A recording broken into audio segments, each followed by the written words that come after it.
do anything for you, you know, like, what are you going to do different this time? And again, I don't know what compelled me. I think a lot of it had to do with where I was at, but the majority of was I was starting to kind of pay attention. You know, it's not like you just go to these detoxes and inpatients and sit around all day. Like, they have people come in and talk. I remember specifically like the 12-step meetings coming in. I was like, oh my God, like I could be them, you know, or I want to be them, or like they've given me some hope, you know, because they've been where I've been, you know. So she was like, you know, what are you going to do different this time? And I don't know what compelled me to say it, but like I still will always remember my exact response was, you know, whatever you tell me to. And she's like, okay. And like literally like within a day or two, she called back and she's like, we'll get you in, you know, but she's like, I want you to remember what you said. And they did. So October, I don't remember the date, but it was definitely October 2014. I went to SVH, and, you know, I probably did 21 days there, you know, and this time, you know, I had paid attention to what I'd heard before, and I decided that I wasn't going to do the medically assisted treatment or the drug replacement therapy, so I didn't want any medication. I didn't want to be dependent on anything. So the time comes, you know, where, you know, I'm getting ready to be discharged, and she was like, so what are you going to do? You know, I was like, oh, you know, my mom's happy, you know, I'm going to go back home, and I'm going to get a job, and life's going to be great. She's like, no, you're not.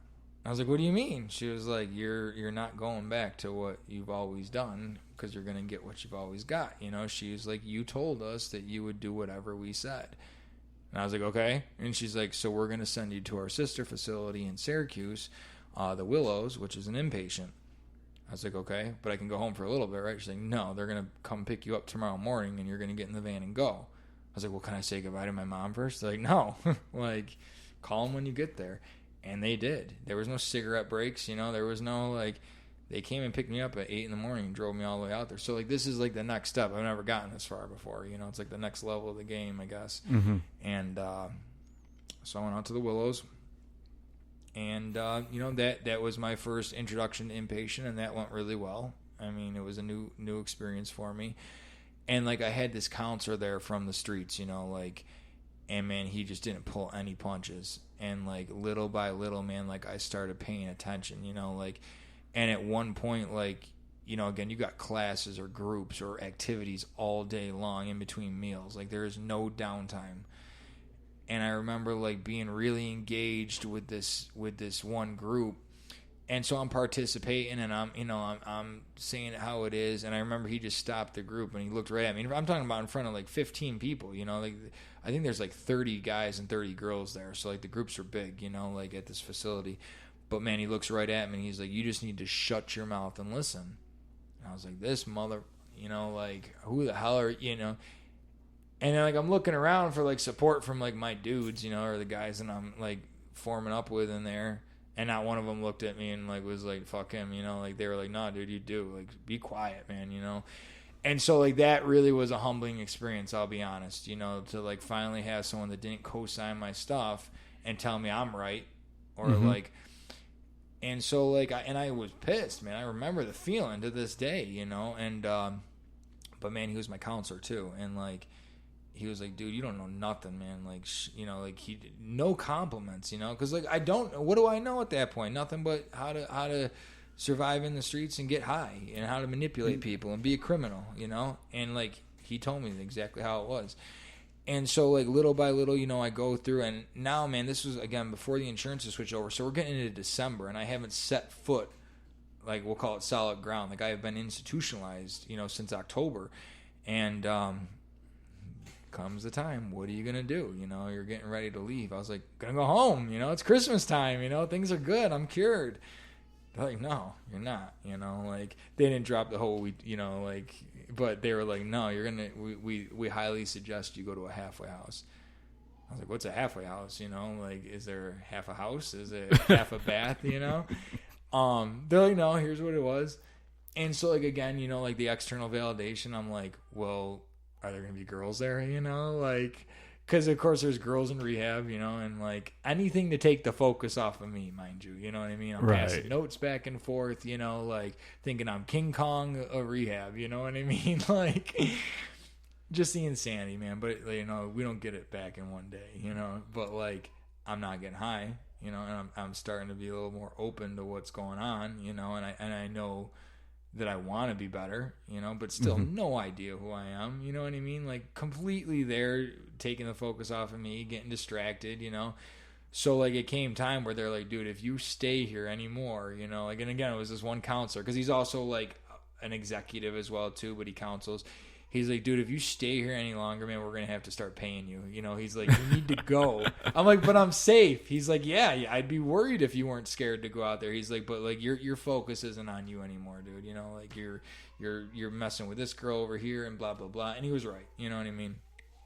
But I'm like, but I'm not bad. I'm not actually messing with them physically. He's like, it don't matter. This is what your program, So he's like, yeah, we're going to set you up for halfway house. So like I got a couple different halfway houses I was looking at, and I really liked Auburn. Never heard of Auburn, but it was close to Rochester in case I had to run back for some support from the family. There was girls there, but and like the director that came in at the time of Grace House, did a great job of I don't want to say selling, but like making it seem like it was something I could get on board with,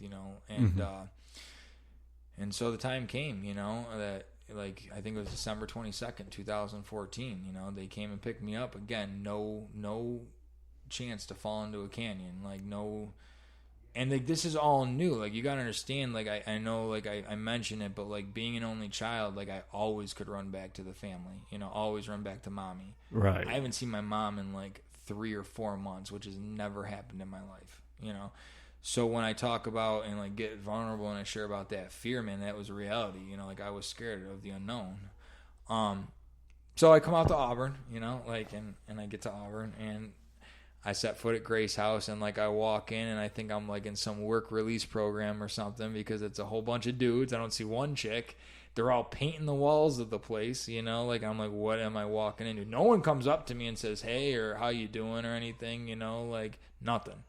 So just instant fear and anxiety, like, and I think it's important to mention at this point too, because when we talk about like making changes and the willingness to change, right?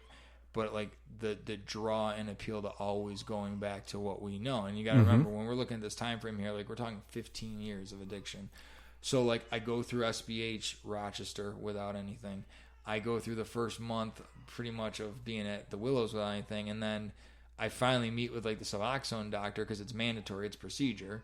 And he's like, well, like if you are uncomfortable, we can, like put you on a really low dosage, 2 milligrams, and then we'll just cut you off when you leave. That way you're not uncomfortable while you're staying here. And like, I don't, again, the addict mentality, like I've been off it for 2 months. I'm not uncomfortable, but like you just made it sound really appealing. And like, boom, the disease is like, dude, the disease is always setting me up for my next one, always. So, and it talks to me in my own voice. So I'm like, okay, that sounds really appealing. I'll just do 2 milligrams, just so I'm not uncomfortable here. Maybe I'll sleep a little bit better at night, yada, yada, yada. Well, that's not how the reality worked out. Like when I left, I was in severe withdrawal off just 2 milligrams, And like when I'm speaking in terms of milligrams, you understand I probably was like 16 to a 24 today habit prior to that. So 2 is, in my mind, is nothing. Nothing. How are you going to even feel, or how is that going to actually affect you, since you were so heavy before? Right, as far as the withdrawal goes. Yeah. I think it's important, like when we're talking about, again, like the reasons, like fear is a paralyzing factor. It'll keep me from moving forward. And that fear of withdrawal kept me sick for a long time. Like I wasn't even getting high those last 3 or 4 years. I was just using to feel normal. When I talk about getting up to do anything, shower, go somewhere, like I'm just using to feel normal, so that fear of withdrawal is a reality. So when he says 2 milligrams and sells me on it like it's a Audi A6, it sounds good, so I came to a Grace House under heavy withdrawal again, so like I'm walking into this new environment, withdrawing, scared out of my mind, uncomfortable, and like looking back again, like I know it might not make sense to some people, but like a good friend of mine pointed out that like through those uncomfortable times that gives us the ability to change and to adapt and to grow. And man, like when I look back at all the uncomfortable moments in my life, like I've gotten through them, you know, and more so I've gotten through them without using now. So like I was really uncomfortable, but I stuck it out. I didn't call for a ride home, or I didn't go running back to Rochester. I gave it a shot. I made it one more night there, and you know, so I'm at Grace House now. You're at Grace House now. You're in Auburn. Yeah. So we're getting close to another hour done of this conversation, and there's still more to be told about this story.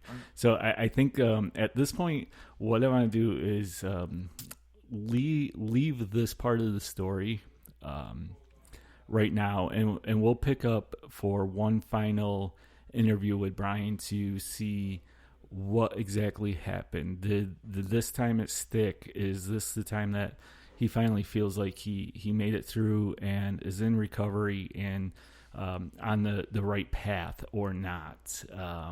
I know there is more to this story, but why don't we leave the listeners with one final story from you? Okay. What I'm interested in knowing is, through all this, through the arrest, through getting shot at, how you affected your family, would you consider the greatest regret through this all that you have had? What is the one thing that you probably regret more than anything else?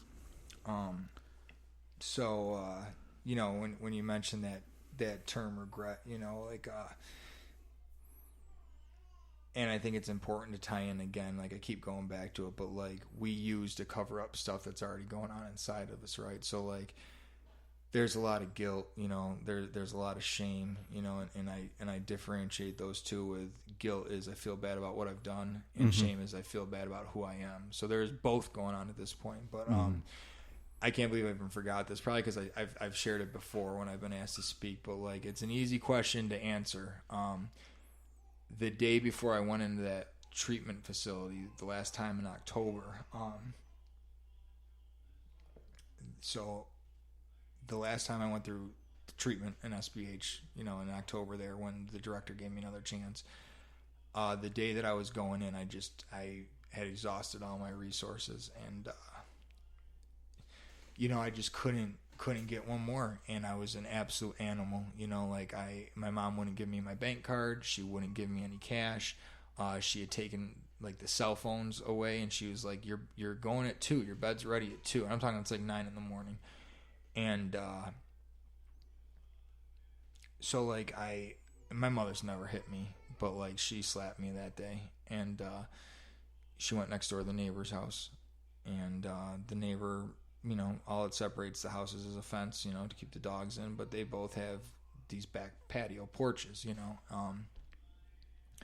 So like I'd ripped all the phones off the wall. I don't know how I MacGyvered it and reconnected it. I don't know. Like in my mind I was doing some crazy technical stuff, but it probably wasn't. But I was able to make a call from the house phone next door, and you know, the neighbor picked up Grace, who I've known my entire life, and I was like, is my mother there, you know? And she's like, of course she's here. I was like, I put her on the phone, and she's like, I don't think that's a good idea, Bryan, you know, like you're really upset. I was like, you tell my mother that if she cares, she'll go out on the back patio and talk to me across the yard, or look at me across the yard, or whatever, something like that.